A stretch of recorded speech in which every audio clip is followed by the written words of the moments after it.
Très heureuse de vous retrouver ce vendredi. Madame, Monsieur, bonjour. Place à l'actualité du monde tel qu'il se porte et tel qu'il nous porte. Alors qu'il a toujours été très secret sur sa fortune, Donald Trump est acculé à rendre des comptes à la justice new-yorkaise. La Cour suprême des États-Unis a autorisé hier, 9 juillet 2020, le procureur de Manhattan, Cyrus Vance, à obtenir des documents sur la situation financière et les impôts du président américain entre 2011 et 2018. La plus haute juridiction du pays a jugé qu'aucun citoyen, même pas le président, ne peut éviter d'avoir à produire des documents en cas d'enquête pénale. Une affaire sensible pour le locataire de la Maison Blanche et Maya de l'immobilier qui a toujours refusé de rendre public ses déclarations de revenus, un geste pourtant accompli par tous ses prédécesseurs depuis les années 1970 dans un souci de transparence.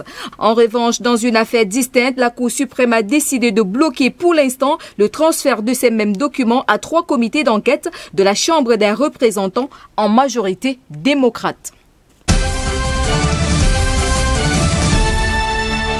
L'Irlandais Pascal Donohoe, ministre des Finances, qui devient le nouveau président de l'Eurogroupe en remplacement du Portugais Mário Centeno. Avant le vote, la France avait annoncé qu'elle soutenait la candidature de l'Espagnole Nadia Calvino. Cette dernière bénéficiait également du soutien de l'Allemagne.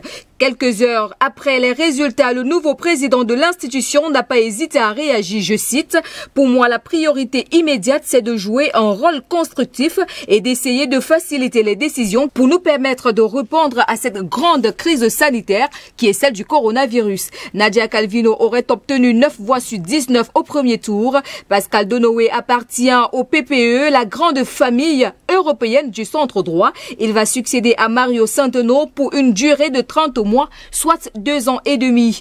Beaucoup sera attendu de lui au moment où l'Eurogroupe traverse une zone de très forte turbulence. Selon la Commission européenne, le PIB de la zone euro pourrait chuter de 8,7% en 2020.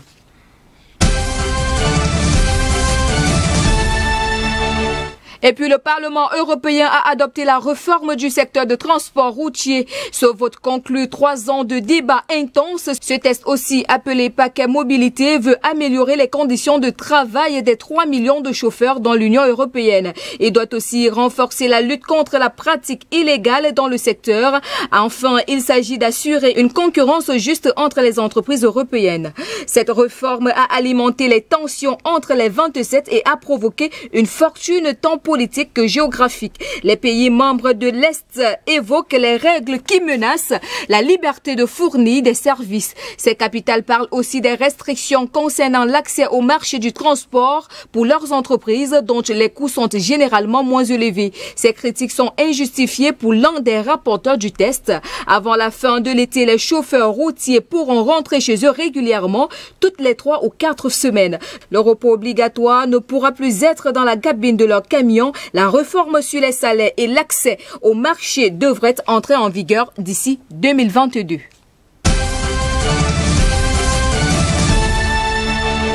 En Italie, la ville de Bergame peut enfin faire la fête après avoir été l'une des plus touchées par la pandémie de coronavirus. L'unité des soins intensifs de l'hôpital de Bergame est exempte de ces cas de Covid-19 pour la première fois depuis le début de la crise sanitaire. Une nouvelle qui a été saluée sur place par une minute de silence et puis une clameur de joie. Mais l'Italie ne veut pas faire d'erreur en se montrant trop confiante. L'Union européenne a établi une liste de 15 pays dont les voyageurs sont autorisés à franchir nos frontières. On pourrait donc en déduire que les autres sont interdits, mais ce n'est pas si simple car il y a de nombreuses exceptions. Le gouvernement italien a donc précisé une liste de 13 pays interdits. Toute personne qui est restée ou passée par ces pays au cours des 14 jours ne pourra pas rentrer ou transiter en Italie, à l'exception des Italiens qui doivent se mettre en quarantaine pour 2 semaines. La Roumanie ne fait pas partie de la liste italienne, mais cela pourrait venir des 9 pays dont l'Autriche, la Finlande, la Grande-Bretagne ou encore la Slovénie ont imposé des restrictions de voyage aux ressortissants roumains, y compris une quarantaine de 14 jours en raison de la recrudescence de Covid-19. Bucarest vient d'enregistrer son plus haut pic de contamination en 24 heures. En Espagne, le nombre d'infections quotidiennes à l'échelle nationale a doublé en 24 heures également. Les autorités des îles Baléares prévoient de rendre le port du masque obligatoire à l'extérieur à partir de l'unité après avoir détecté 3 3 nouveaux foyers cette semaine. Auparavant, les autorités avaient signalé 5 autres foyers sur cette île et un autre à Ibiza.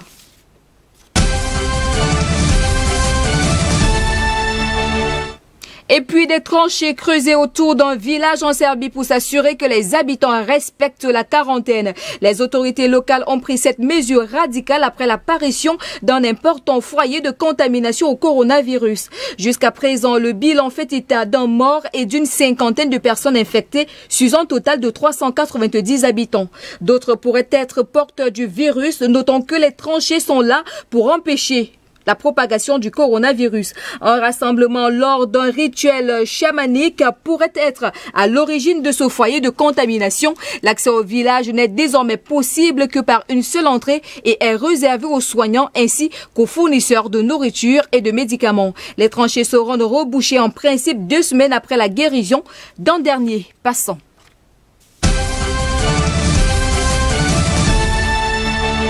Restons en Serbie où des milliers de manifestants mécontents de la gestion par les autorités de la crise sanitaire ont de nouveau manifesté, mais dans le calme. Les 2 nuits de violence précédentes avaient fait une vingtaine de blessés, aussi bien dans les rangs des policiers que des manifestants. Des groupes de jeunes issus de mouvances d'extrême droite auraient été repérés dans les manifestations par les médias locaux, mais ont été chassés par la suite par des manifestants pacifiques. En fin de journée, le président Aleksandar Vučić s'est rendu à Paris pour rencontrer son homologue Emmanuel Macron en vue d'une reprise des pourparlers avec le Kosovo. Il a alors accusé des hooligans criminels d'être responsables des violences et expliqué depuis la capitale française. Les manifestations qui ont débuté mardi ont éclaté après l'annonce par le président de la réintroduction d'un confinement total durant le week-end afin de lutter contre une résurgence de la pandémie de coronavirus. Depuis, le gouvernement a abandonné l'idée du couvre-feu et l'a remplacé par d'autres restrictions. Ainsi va la vie, ainsi va le monde de ce jour. Madame, Monsieur, merci de votre aimable attention sur les antennes de GBS Télévision. Nos programmes se poursuivent. On se retrouve demain lorsqu'il sera 15h. Au revoir.